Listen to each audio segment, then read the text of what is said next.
Hi everyone, I'm Carolyn Chapel here, and today in this video I'm going to talk a little bit about the central limit theorem and one of its uses with actually looking at how the distribution of the sample mean is. Many times we don't look at a single individual, but we look at a group of people or group of things, and we calculate their average.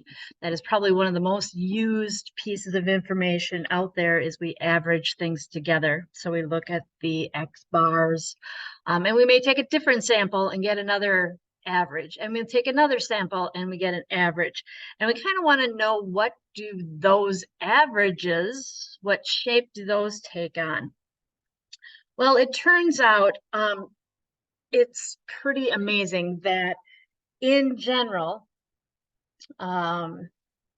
we have what we call this central limit theorem. And if we look at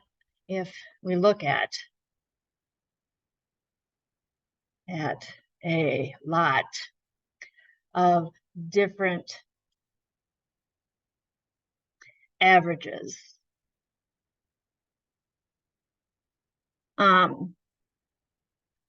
that all have the same sample size, all have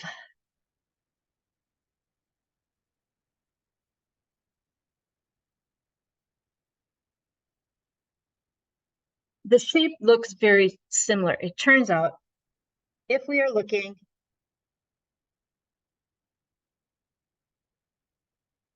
at a variable with, let's say it has a mean of mu, okay, and the distribution is normal. Whoops, distribution is normal. So if your underlying distribution of the individuals is normal, it turns out distribution of the, and this is not written very eloquently, so the distribution of the X bars is also normal. So it will have that bell shape, be nice and symmetric, and further the mean of the means. What I mean by that, a lot of mean there, is if you look at all your different X bars, so you have one sample, you calculate its average, another sample, you calculate its average, another sample, and you calculate its average. And you do that for all the different possible averages, and you average all those averages. So the mean of all of our X bars, it's going to turn out to be the mean of that underlying distribution.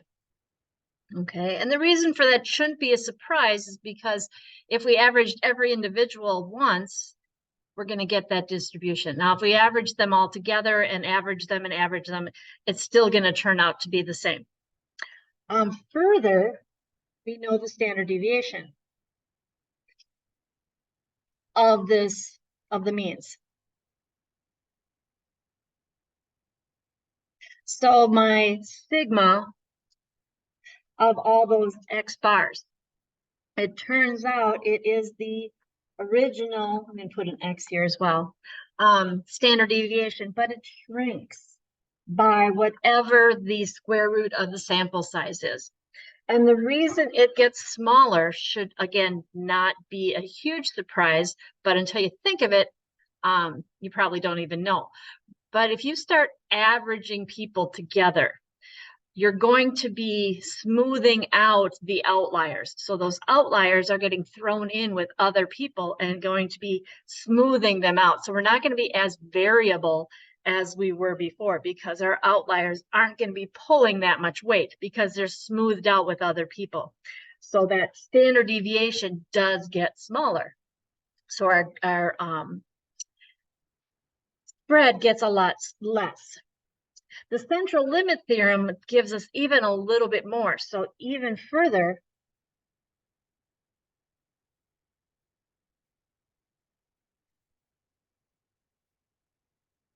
and I'm not going to write this out word for word. You could look this up, read it in a textbook. Tells us that even if the distribution of the underlying units, distribution of the underlying individuals is not normal. So no matter what the shape of the original information is, it turns out that the distribution of X bar is roughly normal.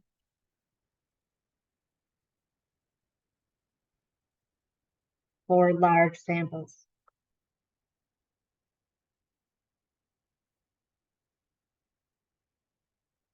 Okay. And actually it becomes more and more normal as the sample size does increase. Now, how large does N have to be?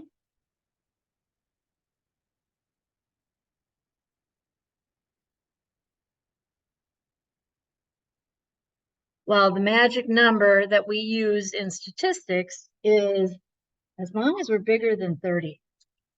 Our distribution for our X bar will be roughly normal. And it will still have the mean, which was the original mean, and our standard deviation does shrink.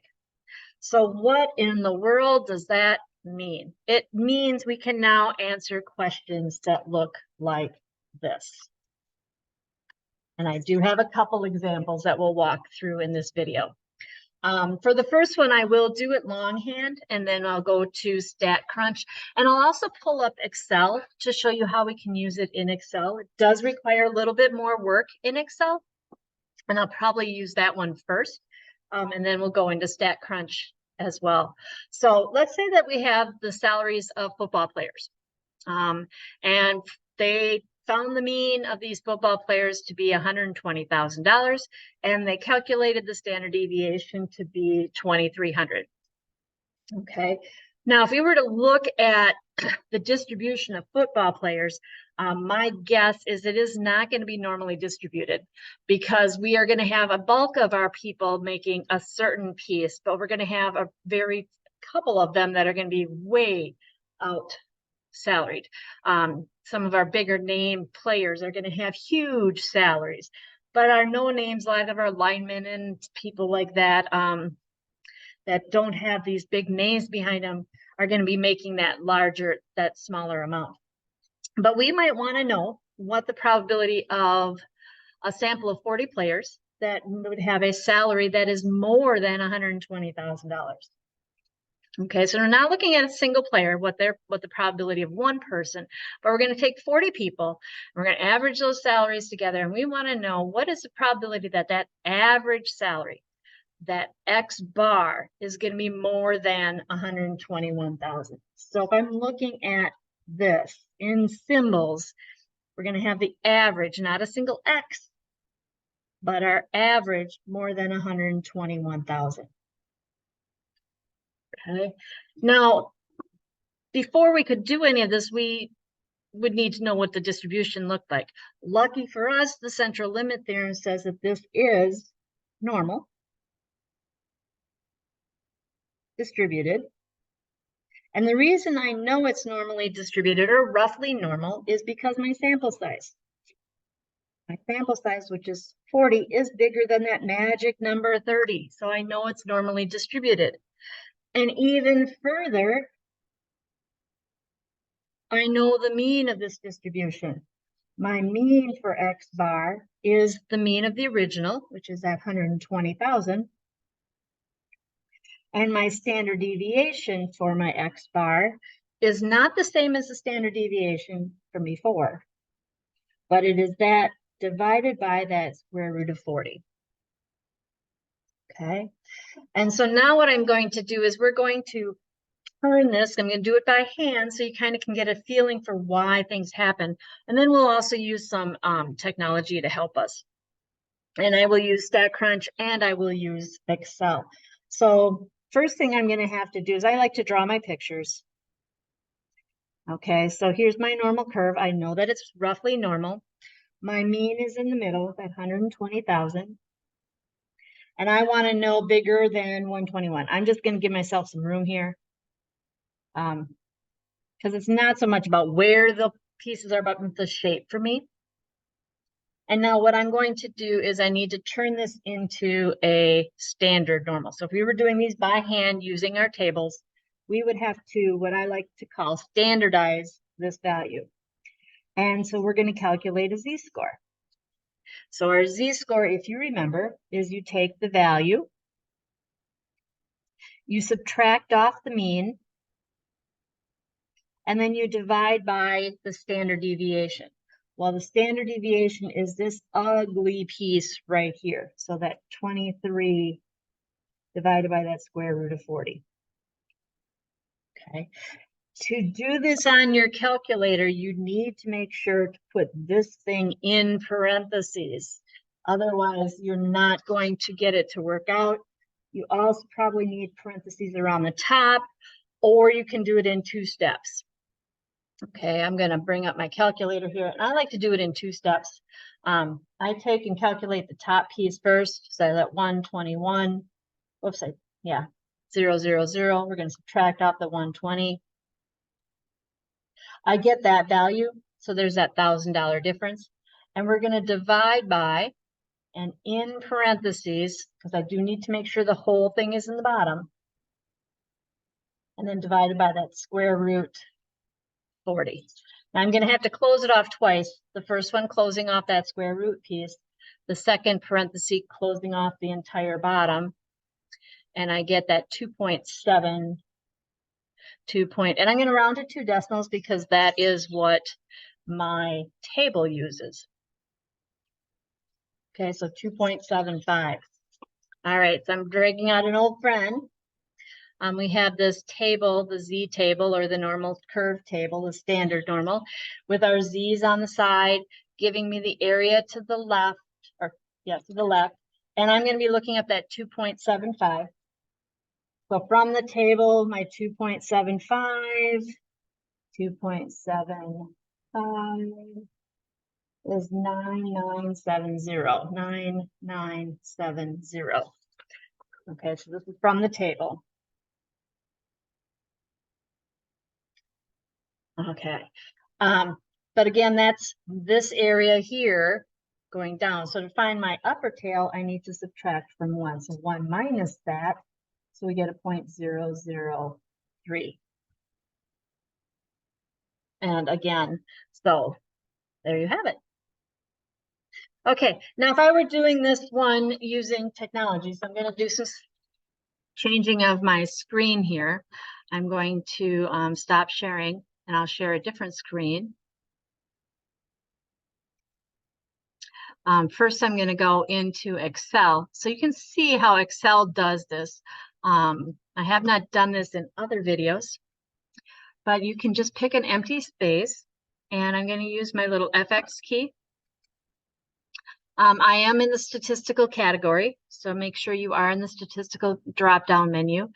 If you're not, you'll have to use this guy and find the statistical pieces. And I'm going to go down and find normal. And find it here, normal distribution. There we are. And we have, it's going to give me the normal distribution for a specified mean and standard deviation. If I want to do my standard distribution, that would be my norm.s. Notice it has the standard normal. I'm just going to go into a regular distribution so I can use my numbers. My x that I have here is that 121. Okay, the mean of my distribution is 1, 2, 0, 0, 0, 0. The standard deviation, notice that that is not the 2300. So what we need to make sure to do is calculate that 2300 over the square root of 40. And I'm going to do that using my calculator. So on my calculator here, I'm taking 2300 divided by the square root of 40. And I get 363. Notice it is smaller because we're It's kind of smoothing out the outliers. And I'm going to put in 3 decimals just to be on the safe side. So that was 363.662. You could put in more decimals if you wanted to. I'm going to cumulative. That means it's going to be just cumulative distribution function for probability density function. We're going to put true because that would give me the entire space up. And you'll see that 0.997 show up that we had.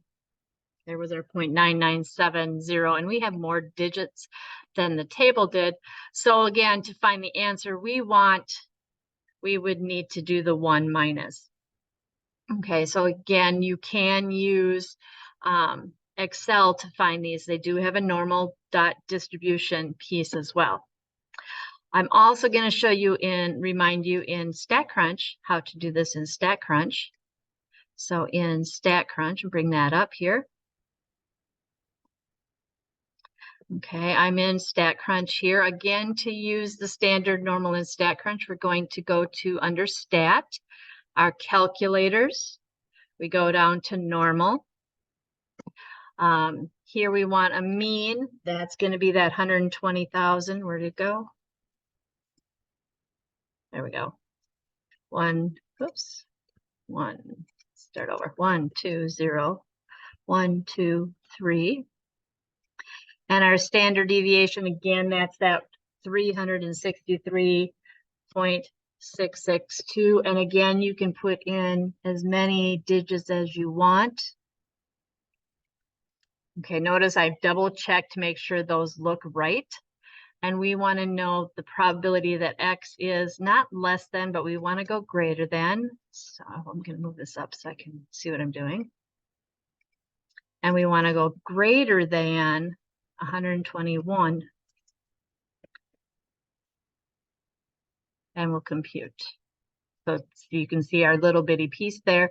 And here we get that 0.00298, again, more digits, but 0.0030 is kind of what we had. So again, here's a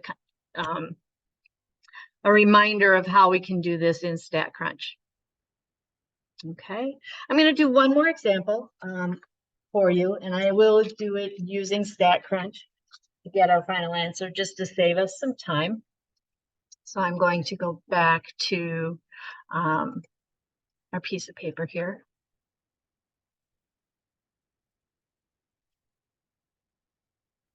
And look at another example as it comes up here. All right, so we have the weight of a tuna can is normally distributed with a mean of 12 ounces and a standard deviation of 1.5. I want to remind you that we might know that it's normally distributed because over time they've maybe measured a machine and taken lots and lots and lots of different data, and they've plotted this data, and they can see from the data that it is roughly normally distributed. They do calculate a mean. They can calculate this 1.5. So this information is based on lots of data collection. Okay. What we want to know is what is the probability if we were to take a sample of 12 cans, because now we're just testing to see if our machine is doing something weird and maybe we need an upgrade. So in the past, the machine was spitting out cans that looked normal, that did this sort of thing. But right now we're going to just check our machine every so often. So they're going to take 12 cans, take a sample of 12 cans. And they want to make sure that this average weight is between, they want to know what is the probability that they're between 11.5 and 12.2. And if that's the case, then maybe the machine is fine. If it's outside that or that's not happening and we don't get the number we want, we might need to tweak our machine. Okay, so I'm going to draw some pictures. Notice that we only took a sample of 12, but that's not going to be a problem because my original data was normally distributed. If my original data is normally distributed, it does not matter how large of a sample I take. This guy will also, we're looking at averages, will also be normally distributed. We need that large sample size if the original data is not normally distributed. So that's when we need to be over 30. Okay, so I do have that it is normal. So I'm looking at X bars here. So we're looking at X bars, just to kind of remind us, not single values, but sample of 12 cans. And we're looking at the average weight.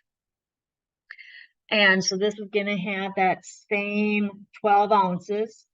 Notice it is not the 12 cans. Those 12 cans is our sample size, which happens to be the 12-ounce mean. But our standard deviation changes. Our standard deviation for X bar is going to be that 1.5 over that square root of 12. And I'm going to need that number for StatCrunch, so I'm going to calculate that 1.5 divided by square root 12. And I'm going to take a few digits here, and I get 0.4330, so I'm going to take 0.433. And we want to know what is our probability that our X bar is between 11.5 and 12.2.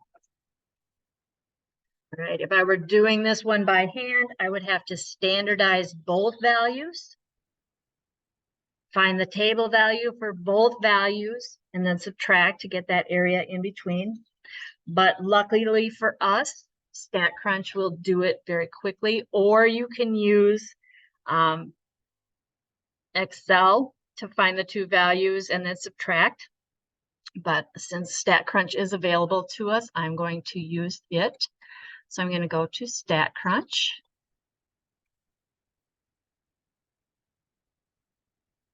And remind us how to do that. So here's my StatCrunch. Need to change my mean because my mean now is 12. Oops. And then we're not doing a standard one. We're doing between two values. So I'm going to put the between here. So 12.